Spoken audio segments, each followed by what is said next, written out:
चलिए आज दूसरी क्लास है। इसकी एक प्लेलिस्ट हमने बना दी है RO 2021 की, तो उसमें सभी महत्वपूर्ण वीडियोस आप लोग देख सकेंगे।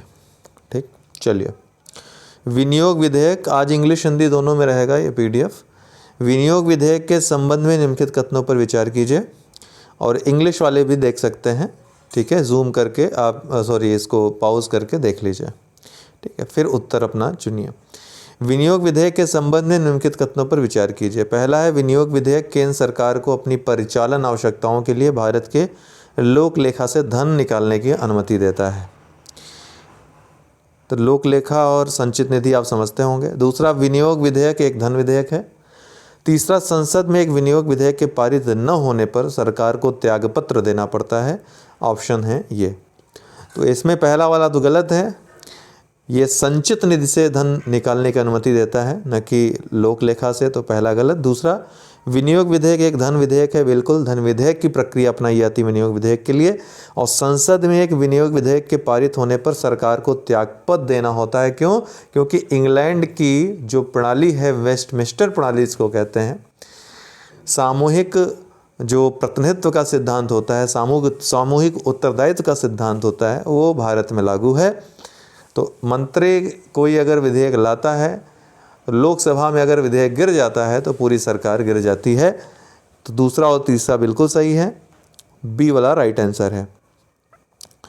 ठीक है, तो विनियोग विधेयक एक धन विधेयक है जो सरकार को वित्तीय वर्ष के दौरान अपने खर्चों को पूरा करने के लिए भारत की संचित निधि से धन निकालने की अनुमति देता है। संविधान के अनुच्छेद 114 के अनुसार सरकार संसद से अनुमोदन प्राप्त करने के बाद ही संसद निधि से, जो संचित निधि से धन निकाल सकती है, अर्थात संसद से पारित होगा तभी धन निकाल सकती संचित निधि से। अगर पारित नहीं हुआ तो चूंकि भारत में संसदीय लोकतंत्र की वेस्टमिंस्टर प्रणाली को, वेस्टमिंस्टर क्या है? ये वेस्टमिंस्टर जो आप कह सकते हैं बिल्डिंग के रूप में जाना जाता है, इसको वेस्टमिंस्टर भवन के रूप में जाना जाता है। इंग्लैंड की जो संसद है उसके भवन को वेस्टमिंस्टर भवन कहते हैं। तो वहीं से ये प्रणाली, संसदीय प्रणाली हमारे देश में अपनाई गई है, इसीलिए इसको वेस्टमिंस्टर प्रणाली कहते हैं लोकतंत्र की, जिसमें एक नाम मात्र का प्रमुख और एक वास्तविक प्रमुख होता है। नाम मात्र का प्रमुख जो राष्ट्रपति होता है, राष्ट्राध्यक्ष, और वास्तविक प्रमुख जो प्रधानमंत्री होता है। तो जो प्रधानमंत्री के साथ मंत्रिपरिषद होती है वो पूरी तरह से लोकसभा के प्रति उत्तरदायी होती है। जो विधायिका हमारी होती है, जो संसद होती है, द्विसदनीय होती है, राज्यसभा और लोकसभा। लोकसभा में जो निर्वाचित सदस्य होते हैं जनता के द्वारा प्रत्यक्ष रूप से निर्वाचित होते हैं और उन्हीं के प्रति उत्तरदायी होती है, ध्यान रखिएगा।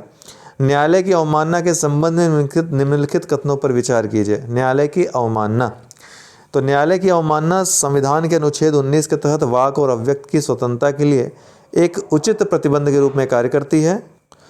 और दूसरा है, सुप्रीम कोर्ट के लिए आपराधिक अवमानना की कार्रवाई शुरू करने के लिए अटॉर्नी जनरल की सहमति लेना अनिवार्य है। तो दूसरा वाला तो बिल्कुल गलत है, क्योंकि अंतर्निहित शक्ति होती है, न्यायालय की अंतर्निहित शक्ति दी गई है। तो अंतर्निहित शक्ति के अंतर्गत वो मतलब कि पूछता है, ठीक है, नोटिस देता है कि आपने ये कहा तो क्यों कहा, क्यों ना आपको इसके लिए दंड दिया जाए अवमानना के लिए। तो ये नोटिस जारी करता है अंतर्निहित शक्ति के तहत। तो दूसरा वाला गलत है, पहला वाला बिल्कुल सही है, अनुच्छेद 19। ये व्यवहारिक रूप से भी आप देखेंगे तो आप न्यायालय को कुछ भी नहीं कह सकते हैं, उसके निर्णयों के विरुद्ध कुछ भी नहीं कह सकते हैं।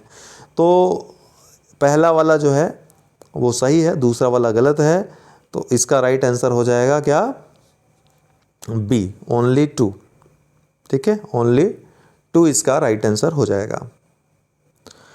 नेक्स्ट है, राष्ट्रपति शासन के संबंध में निम्नलिखित कथनों पर विचार कीजिए। राष्ट्रपति शासन के बारे में पूछ रहा है, अनुच्छेद 356 के बारे में पूछ रहा है। एक प्रकार से इंग्लिश वाले भी देख सकते हैं अपना पोर्शन और पॉज करके प्रश्न पढ़ सकते हैं अच्छे से। तो राष्ट्रीय शासन संबंध में निम्नलिखित कथनों पर विचार कीजिए। राष्ट्रपति शासन में राज्यपाल राज्य का संवैधानिक प्रमुख होता है। नाम इसका राष्ट्रपति शासन होता है, सही है, लेकिन राज्यपाल केंद्र के प्रतिनिधि या राष्ट्रपति के प्रतिनिधि के रूप में होता है उस समय, और राज्य का संवैधानिक प्रमुख वही होता है। राज्यपाल ही एक प्रकार से संवैधानिक और वास्तविक प्रमुख हो जाता है उस समय। ठीक है, सारे निर्णय राज्यपाल के माध्यम से लिए जाते हैं। तो ये तो बिल्कुल सही है। राष्ट्रीय शासन में राज्यपाल राज्य का संवैधानिक प्रमुख होता है। दूसरा है राष्ट्रपति शासन को राष्ट्रपति के अनुमोदन से अधिकतम 3 वर्ष की अवधि के लिए बढ़ाया जा सकता है। तो ये वाला क्या है, गलत है। क्यों गलत है? क्योंकि संसद के अनुमोदन से बढ़ाया जा सकता है, राष्ट्रपति के अनुमोदन से नहीं। तो दूसरा वाला गलत है। पिछले 2 वर्षों में किसी भी राज्य या केंद्र शासित प्रदेश में राष्ट्रपति शासन नहीं लगाया गया है, तो ये भी बिल्कुल गलत है। पिछले वर्ष पांडिचेरी में, पुदुचेरी में लगा है ना, उसके पहले आपने देखा जम्मू कश्मीर में लगा था। तो ऐसा नहीं है। दूसरा वाला स्टेटमेंट भी गलत है और तीसरा वाला भी गलत है, पहला वाला ही केवल सही है। तो इसलिए इसका राइट आंसर क्या हो जाएगा? केवल पहला सही है और बाकी दोनों गलत हैं। तो केवल एक अर्थात बी वाला इसका राइट आंसर हो जाएगा। तो राष्ट्रपति शासन तब लगाया जाता है जब राज्य या केंद्र शासित प्रदेश की सरकार को निलंबित कर दिया जाता है और केंद्र इस पर सीधा नियंत्रण कर लेता है। राष्ट्रपति शासन में राज्यपाल राज्य का संवैधानिक प्रमुख होता है। विधानसभा या तो भंग हो जाती है या उसका सत्रावसान कर दिया जाता है। प्रारंभ में 6 महीने के लिए यह लगाया जाता है। राष्ट्रपति शासन को संसद की मंजूरी से हर 6 महीने में अधिकतम 3 वर्ष के लिए बढ़ाया जा सकता है। पुदुचेरी में 2021 में राष्ट्रपति शासन लगाया गया था। नेक्स्ट है, भारत का संविधान निम्नलिखित में से कौन से मौलिक अधिकार केवल भारत के नागरिकों को प्रदान करता है? तो ये 4 हैं आपके सामने। इसमें से कौन ऐसे अधिकार हैं, मूल अधिकार, जो केवल भारत के नागरिकों को प्राप्त हैं, विदेशियों को नहीं प्राप्त हैं?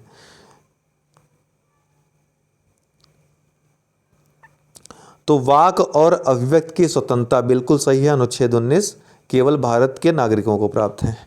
दूसरा, अनुच्छेद 15 के तहत विभेद का प्रतिषेध, यहाँ पे शिक्षा और अन्य जो अधिकार हैं उनमें विभेद का प्रतिषेध किया गया है। समानता की बात की गई है, लेकिन कुछ अवसरों पर समानता के उद्देश्य से ही असमानता को अपनाया गया है। समानता को युक्त असमानता को अपनाया गया है, उसकी अवधारणा को अपनाया गया है। तो ये भी केवल भारत के नागरिकों को प्राप्त होता है।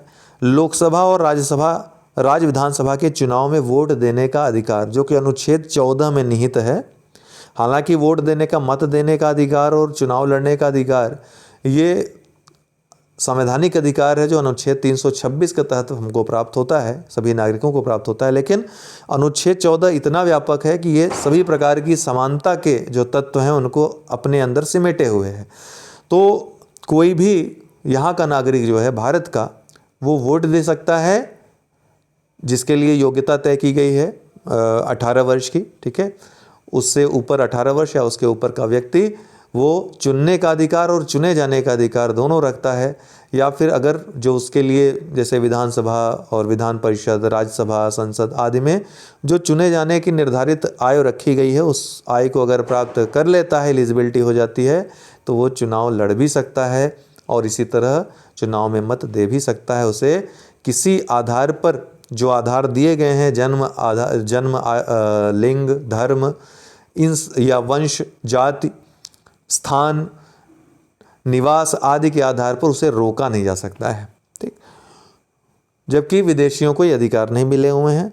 तो अनुच्छेद 3 भी सही है, तीसरा वाला सेक्शन भी सही है। और चौथा है सार्वजनिक रोजगार के मामले में अवसर की समानता का अधिकार, तो ये अनुच्छेद 16 में दिया हुआ है और अनुच्छेद 16 भी केवल भारत के नागरिकों को प्राप्त है, ठीक है।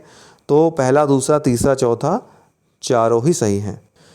नेक्स्ट है, विधि के शासन के निम्नलिखित में से कौन से तत्व भारतीय प्रणाली पर भी लागू होते हैं? विधि का शासन, विधि के शासन में 2 प्रमुख तत्व हैं। एक तो विधि के समक्ष समानता, दूसरा विधि का शासन, विधियों का समान संरक्षण, ये 2 चीज़ें हैं। तो विधि के शासन में विधि के समक्ष समानता और विधियों के समान संरक्षण, ये दोनों चीज़ें हैं। विधि के समक्ष समता ये क्या कहती है कि विधि के सामने हर व्यक्ति समान है, अमीर गरीब, किसी भी जात, किसी वर्ग, किसी धर्म का हो, विधि के सामने, कानून के सामने हर कोई समान है। लेकिन इस उद्देश्य को पूरा कौन करता है? जो दूसरी अवधारणा है, अर्थात विधियों के समान संरक्षण की जो अवधारणा है, कह सकते हैं कि विधि के समक्ष समता में वो निहित है। क्योंकि विधि के समक्ष समता, ये समता शब्द तब तक पूरा नहीं हो सकता है जब तक विधियों के समान संरक्षण न दिए जाए। मतलब समानता के लिए संरक्षण की बात विधियों के समान संरक्षण करता है, समानता के लिए संरक्षण की बात करता है। वो कहता है कि पहले अगर समानता की हमें बात करनी है, अगर कोई समान दौड़ लगवानी है तो सबसे पहले समान स्थान पर सबको खड़ा करना पड़ेगा। ये विधियों को समान संरक्षण कहता है। ये तब तक पूरा नहीं होगा, विधि के समक्ष समता तब तक इसका उद्देश्य पूरा नहीं होगा जब तक विधियों के समान संरक्षण हम पूरी तरह प्रोवाइड नहीं करा देते। इसी आधार पर युक्त आधार पर आरक्षण दिए जाने का प्रावधान है या कुछ विशेष उपबंध किए गए हैं विशेष वर्गों, जातियों या क्षेत्र में रहने वाले लोगों के लिए। और विधि के शासन में मुख्यतः 3 बातें जरूर निहित होती हैं। एक तो विधि के समक्ष समता, आप इंग्लिश वाले भी एक बार देख लें अपना सेक्शन, ठीक है। विधि के समक्ष समता, दूसरा विवेकाधिकार शक्ति का अभाव। विवेकाधिकार शक्ति का अभाव मतलब अपने विवेक से, जैसे राजा रहता था विवेकाधिकार शक्ति थी, किसी को भी कोई भी दंड दे सकता था कभी भी। यहाँ पे विवेकाधिकार शक्ति नहीं है, सब काम कानून के अनुसार होगा, विधि के अनुसार होगा, नियम के अनुसार होगा। कोई किसी के साथ कुछ भी नहीं कर सकता। यहाँ पे राज्य अधिकार संपन्न है तो इसका मतलब वो कुछ भी नहीं कर सकती है। जो करेगी विधि के अनुसार होगा, नहीं करेगी विधि के अनुसार तो अनुच्छेद 32 के तहत दरवाजा खटखटा सकते हैं, अनुच्छेद 226 के तहत कानून की शरण अर्थात न्यायपालिका की शरण में जा सकते हैं, कह सकते हैं कि हमारी रक्षा करिए, सरकार जो है ये मनमाने तरीके से कार्य कर रही है, और फिर वो रक्षा करेगी आपके। ऐसा कोई कानून जो विधि का उल्लंघन कर रही हो, विधि के अनुसार काम न कर रही हो, उसे शून्य घोषित कर देगी, असंवैधानिक घोषित कर देगी। तीसरा है व्यक्ति के अधिकारों की सर्वोच्चता। ये भी निहित है विधि के शासन के अंतर्गत, लेकिन भारत में ये लागू नहीं है। और यहाँ पे प्रश्न है भारतीय प्रणाली पे कौन लागू होते हैं। तो ये तीनों ही जो तत्व हैं विधि के शासन के हैं, लेकिन ये दोनों तो भारत में यथावत लागू हैं। व्यक्तियों के अधिकारों की सर्वोच्चता नहीं, यहाँ पे संविधान की सर्वोच्चता पाई जाती है। संविधान ये तय करता है कि व्यक्ति के क्या अधिकार होंगे, संविधान ये तय करता है कि राज्य के क्या अधिकार होंगे, संविधान ये तय करता है कि राज्य और व्यक्ति के क्या संबंध होंगे, आपस में किस तरह के संबंध होंगे। राज्य ही यह तय करता है कि क्या कर्तव्य होंगे, राज्य के क्या कर्तव्य होंगे, नीति निर्देशक तत्व इसके लिए दिए हैं। और नागरिकों के कर्तव्य शुरुआत में नहीं थे, लेकिन बाद में जब उद्दंडता बढ़ी तो नागरिकों के कर्तव्य भी स्वर्ण सिंह समिति के सिफारिश के अनुसार 42वें संविधान संशोधन 1976 के द्वारा भाग 4 क में जोड़ दिया गया। ठीक, तो ये तीसरा वाला नहीं है, व्यक्ति के अधिकार को सर्वोच्चता नहीं है, न तो संसद सर्वोच्च है न तो व्यक्ति के अधिकार सर्वोच्च हैं। संविधान में जो लिख गया है वही सर्वोच्च है, अर्थात संविधान सर्वोच्च है। तो दोनों को तो लागू है किया गया है, लेकिन तीसरे को नहीं भारतीय प्रणाली में। जबकि इंग्लैंड में जो है व्यक्तियों के अधिकारों को सर्वोच्चता दी गई है, संसद जो तय कर देगी वही सर्वोच्च होगा। व्यक्ति मतलब जो संसद, क्योंकि संसद क्या करती है, व्यक्ति जो नागरिक हैं उनका प्रतिनिधित्व करती है, उनको रिप्रेजेंट करती है। तो व्यक्तियों मीन्स केवल व्यक्ति मत लीजिएगा, यहाँ पे संसद को लीजिए आप, तब आप अच्छी तरीके से इस अवधारणा को समझ पाएंगे। तो इसका आंसर हो जाएगा 1 और 2, ए वाला राइट आंसर हो जाएगा, तीसरा वाला नहीं सम्मिलित किया गया है। विदेशी प्रजातियों एक्सोटिक स्पीसीज के संबंध में निम्नलिखित कथनों पर विचार कीजिए। इंग्लिश वाले थोड़ा सा पढ़ लें तब तक पॉज करके। तो पहला है विदेशी जीवित प्रजातियों वे जानवर या पौधे की प्रजातियां हैं जो अपनी मूल स्थान से नए स्थान पर स्थानांतरित हो जाती हैं। तो बिल्कुल सही है, साधारण सी परिभाषा है। पर्यावरण, वन और जलवायु परिवर्तन मंत्रालय द्वारा जारी नई एडवाइजरी के अनुसार विदेशी जीवित प्रजातियों में वन्य जीव संरक्षण अधिनियम 1972 की अनुसूचियों की प्रजातियां शामिल हैं। तो ये गलत है, इसमें साइट्स की जो परिशिष्ट हैं उसमें उसको शामिल किया गया है, न कि इसकी अनुसूचियों में। तो ये गलत है। तीसरा है लैंटाना, कैमरा, जलकुंभी और पार्थेनियम भारत में पाई जाने वाली कुछ विदेशी प्रजातियां हैं। पहला और दूसरा सही है, पहला और तीसरा सही है, दूसरा वाला गलत है। तो राइट आंसर हो जाएगा 1 and 3 ओनली, बी वाला राइट आंसर हो जाएगा इसका। पर्यावरण, वन और जलवायु परिवर्तन मंत्रालय ने एक एडवाइजरी जारी कर कहा कि विदेशी जीवित प्रजातियों का आयात करने वाले लोगों को स्वैच्छिक प्रकटीकरण करना होगा। जारी की गई एडवाइजरी में विदेशी जीवित प्रजातियों को परिभाषित किया गया है, क्योंकि जानवरों या पौधों की प्रजातियों को उनकी मूल स्थान से एक नए स्थान में स्थानांतरित कर दिया गया है। पक्षियों, सरीसृपों, छोटे स्तनधारियों, मछलियों और यहाँ तक कि कुछ पौधों की कई विदेशी प्रजातियों का आयात किया जाता है। मंत्रालय ने कहा है कि विदेशी जीवित प्रजातियों का अर्थ केवल साइट्स के परिशिष्ट 1, 2 और 3 के तहत नामित जानवर को शामिल किया जाएगा। वन्य जीव संरक्षण अधिनियम 1972 की अनुसूचियों में इसको शामिल नहीं किया जाएगा। लैंटाना कैमरा, जलकुंभी और पार्थेनियम भारत में पाई जाने वाली कुछ विदेशी प्रजातियां हैं। वन्य जीवों एवं वनस्पतियों की लुप्तप्राय प्रजातियों के अंतर्राष्ट्रीय व्यापार पर कन्वेंशन साइट्स द्वारा कवर की गई प्रजातियों के बारे में निम्नलिखित कथनों पर विचार कीजिए। परिशिष्ट 1, इसमें विलुप्त होने वाली, इंग्लिश वाले भी अपना पढ़ लें पॉज करके। परिशिष्ट 1, इसमें विलुप्त होने वाली प्रजातियां शामिल हैं और इन प्रजातियों के नमूनों का व्यापार पूरी तरह से प्रतिबंधित है। दूसरा, इसमें ऐसी प्रजातियां शामिल हैं जिन्हें विलुप्त होने का खतरा नहीं है लेकिन व्यापार पूर्व अनुमति से हो सकता है। तीसरा, इसमें वे प्रजातियां शामिल हैं जिन्हें एक सदस्य देश द्वारा व्यापार को नियंत्रित करने में सहायता के लिए अन्य साइट्स पार्टियों से पूछे जाने के बाद सूचीबद्ध किया गया है। तो पहला वाला गलत है, स्टेटमेंट तो सही है, इसमें विलुप्त होने वाली प्रजातियां शामिल हैं लेकिन इन प्रजातियों के नमूनों का व्यापार पूरी तरह प्रतिबंधित नहीं है। असाधारण परिस्थितियों में पूरी तरह से प्रतिबंधित नहीं है। विलुप्त प्राय जो प्रजातियां हैं वो इसमें शामिल हैं और नमूनों का व्यापार पूरी तरह से प्रतिबंधित नहीं है। असाधारण परिस्थितियों में नमूनों का व्यापार हो सकता है। बाकी दोनों सही है पूरी तरीके से। इसका राइट आंसर हो जाएगा 2 और 3, सी वाला इसका सही उत्तर हो जाएगा। तो साइट्स कुछ निश्चित नियंत्रणों के साथ चयनित प्रजातियों के नमूनों के अंतर्राष्ट्रीय व्यापार की अनुमति प्रदान करता है। याद रखिएगा इस बात को कि पहले, दूसरे, तीसरे किसी परिशिष्ट में पूरी तरह से विलुप्ति की बात, पूरी तरह से नियंत्रण किसी में नहीं है, मतलब पूरी तरह से प्रतिबंध किसी में नहीं है। पहले वाले में असाधारण परिस्थितियों में दिया जाता है, इसमें विलुप्त प्राय प्रजातियों को शामिल किया गया है। दूसरे में वे प्रजातियां होती जिन्हें विलुप्त होने का खतरा नहीं होता है लेकिन अस्तित्व के समक्ष खतरा उत्पन्न होने से बचाने के लिए व्यापार को नियंत्रित किया जाता है। और तीसरे में कम से कम एक देश में ऐसी प्रजातियां शामिल हैं जो कम से कम एक देश में संरक्षित हैं, जिनके अन्य साइट्स पार्टियों से होने वाले व्यापार को नियंत्रित करने के लिए कहा जाता है। विश्व वन्यजीव कोष द्वारा शुरू की गई रिपोर्ट और कार्यक्रम निम्नलिखित में से कौन से हैं? तो विश्व वन्य कोष रिपोर्ट, विश्व वर्ल्ड वाइल्ड लाइफ फंड जिसको कहते हैं, विश्व वन्यजीव कोष द्वारा शुरू की गई रिपोर्ट और कार्यक्रम निम्नलिखित में से कौन से हैं? तो Living Planet Report, Earth Hour, Debt for Nature Swap, Marine Stewardship Council. तो ये चारों ही आंसर हैं, चारों ही इसके द्वारा ये पहले शुरू की गई हैं। चारों ही इसका राइट आंसर होगा D. D is right answer. 1998 से WWF द्वारा हर 2 वर्ष में लिविंग प्लेनेट रिपोर्ट प्रकाशित की जाती है। इसकी सबसे प्रमुख रिपोर्ट है। यह एक जीवित ग्रह सूचकांक और पारिस्थितिकी पद चिन्ह गणना पर आधारित है।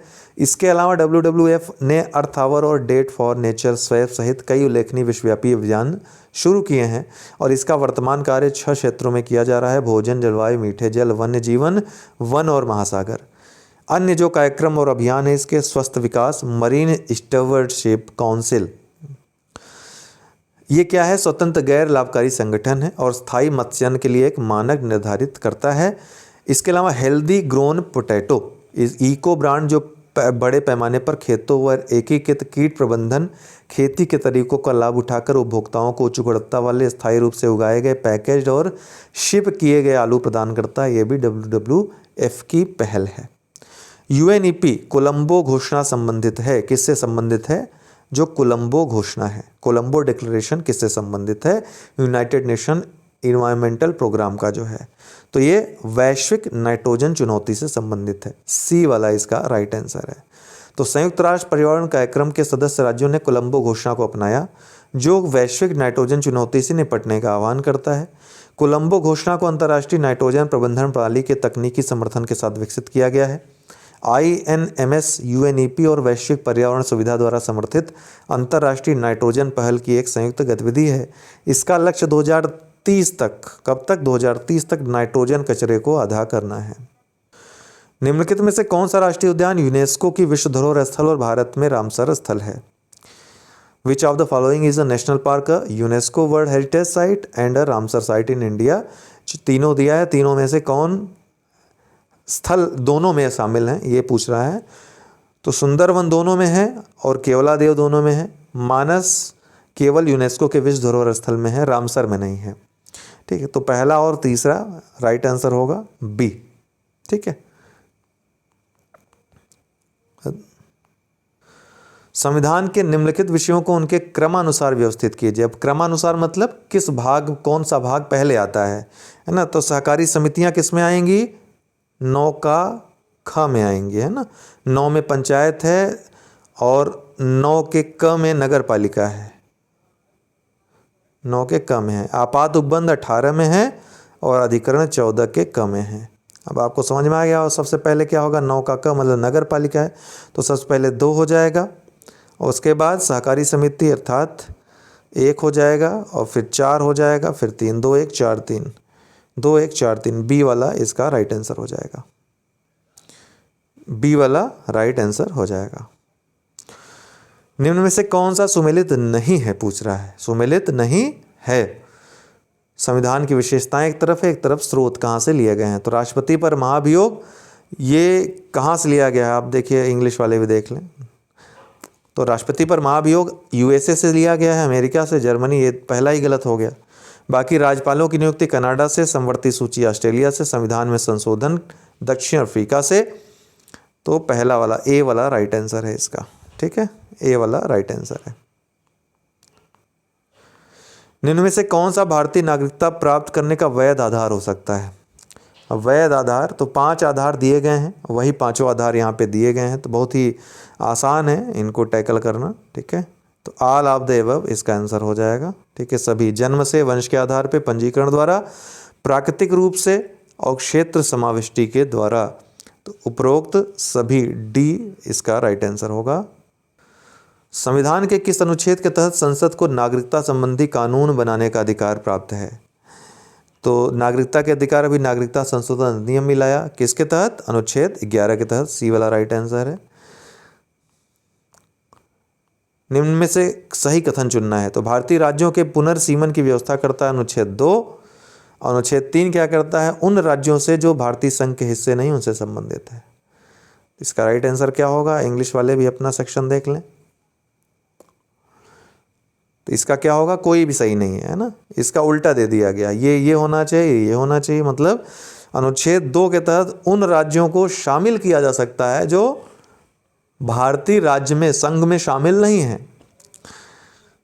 और अनुच्छेद 3 में भारतीय राज्यों के पुनर्सीमन की व्यवस्था की गई है। मतलब संसद साधारण बहुमत के द्वारा किसी राज्य की नाम सीमा में परिवर्तन कर सकता है, उनका नाम बदल सकता है, सीमा को कम या ज़्यादा कर सकता है, 2 राज्यों की सीमाओं को काटकर एक नया राज्य बना सकता है। तो ये सभी अनुच्छेद 3 के तहत करता है, अर्थात पुनर्सीमन अनुच्छेद 3 में है।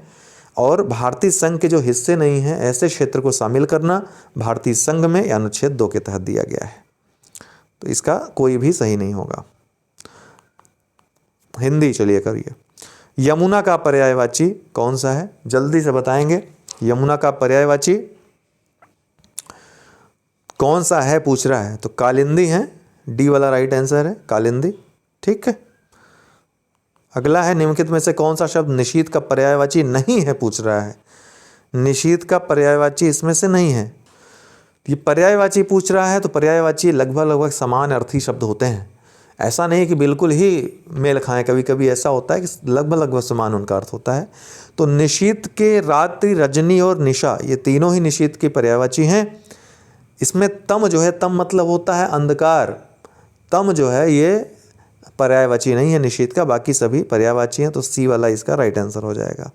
सूर्य का पर्यायवाची है, तो सूर्य का पर्यायवाची कौन सा है, ये भास्वर है, ध्यान रखिएगा। और ऐसे ही शब्द दे देगा, भास्कर होता है, भास्वर नहीं होता है। तो मार्तंड जो हैं ये सूर्य के पर्यायवाची हैं, बी वाला इसका राइट आंसर होगा। निम्नलिखित में से कौन सा शब्द अरविंद का पर्यायवाची नहीं है। तो अरविंद मतलब होता है, क्या होता है, भाजपा का जो निशान है, भारतीय जनता पार्टी का कमल है ना।